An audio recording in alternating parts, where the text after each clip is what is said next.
do you think anything was accomplished today?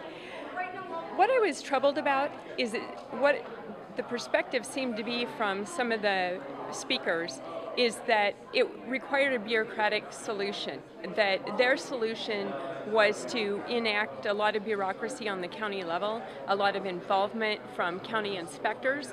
The whole entire viewpoint seemed to be that they had a right to be dictating what you were doing on your property instead of acknowledging and respecting that the property owner has a right to enhance the value of their property, to increase the value of their property, to be self-sustaining on their property. In fact, that's a desirable thing to do, is to sustain yourself to the best of your ability, and that's totally, you can accomplish that even in urban environments by maximizing your property use. You can have chickens in an urban environment and have fresh eggs. You can have your own kitchen garden, and this is the point that they're missing, is that they are coming from the perspective as if the counties or the bureaucrats have some right. They're asking for roundtable discussions with the homeowner from all of these technocrats, when that is absolutely the wrong direction.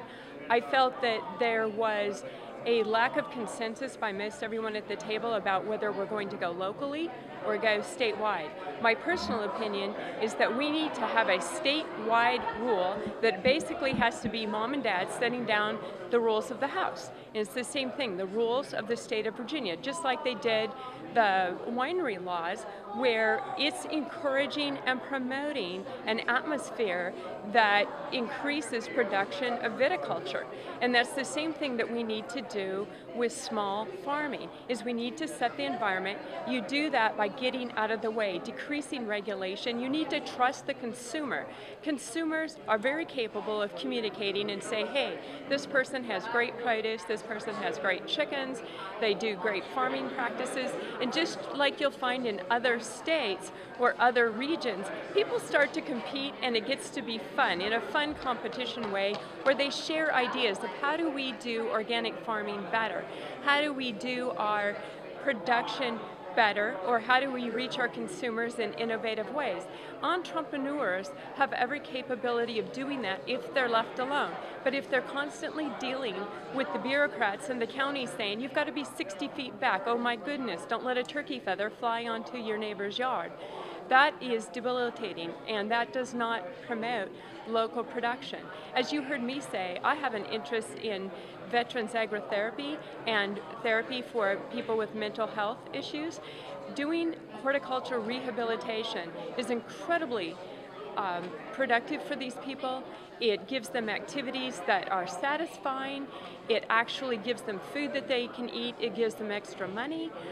They feel like they've accomplished something, done something. They have a reason to get up in the morning instead of these make-busy little projects that so many state programs have for them.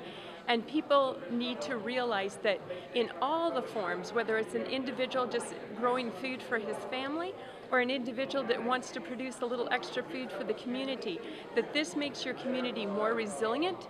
It offers extra money for a lot of people within your culture. It decreases the big trucks going down the road. The less produce you have trucked from other localities, the less disease you might truck in, the less reliant you are on other areas if they have drought.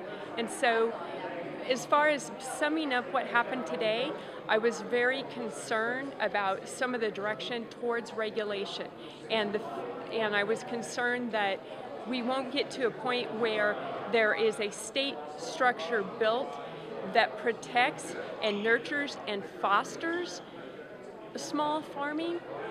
That is my goal, that we have the state unequivocally state these people have a right to their private property. These people have a right to utilize their property to the best of their ability without annoying their neighbor, but we cannot have neighbors dictating what color you paint your kitchen and whether you produce jams or jelly in that orange kitchen. So that is the bottom line that we have to get to, giving latitude to local municipalities and counties to then interpret for their particular populations how that looks in their area. So it has to be a law that protects the property owner, encourages small farming, but gives latitude and room for maneuvering for local counties and officials. All right.